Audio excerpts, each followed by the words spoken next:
Votre enfant fait une bêtise et vous hésitez entre le punir pour qu'il comprenne ses erreurs ou le guider pour qu'il apprenne à mieux faire. Cette question est au cœur de l'accompagnement bienveillant qui vise à respecter l'enfant tout en posant des limites claires. Je suis Shaïda Azari, consultante à la parentalité, soutenant entre autres les familles avec des enfants neuroatypiques. En collaboration avec le Centre d'écoute et d'aide pour les Maghrébins au Québec, mon objectif est de vous aider à comprendre pourquoi et comment adopter un accompagnement respectueux sans pour autant renoncer à l'autorité. Quels effets ? La punition peut stopper un comportement sur le moment, mais elle crée souvent un climat de peur ou de honte. L'enfant risque d'apprendre à cacher ses erreurs plutôt qu'à les comprendre. Guider, une approche constructive. La discipline bienveillante repose sur la compréhension de l'origine d'un comportement. Est-ce un manque de connaissance, d'attention ou un besoin d'affection ? En répondant à ces questions, on trouve des solutions durables. Poser des limites claires.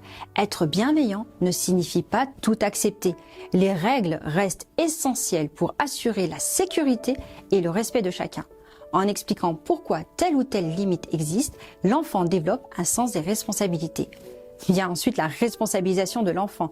Impliquez votre enfant dans la résolution de la situation. Comment pourrais-tu réparer ton erreur ou que peux-tu faire pour ne pas reproduire ce comportement ? L'enfant devient acteur de son apprentissage plutôt que simple victime d'une punition. L'accompagnement bienveillant consiste à transformer un moment de conflit en une occasion d'apprentissage. En guidant votre enfant et en l'impliquant dans la recherche de solutions, vous l'aidez à grandir et en confiance et en responsabilité.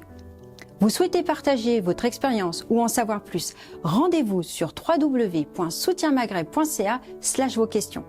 Abonnez-vous pour découvrir d'autres conseils pratiques et construire ensemble un cadre familial épanouissant et respectueux.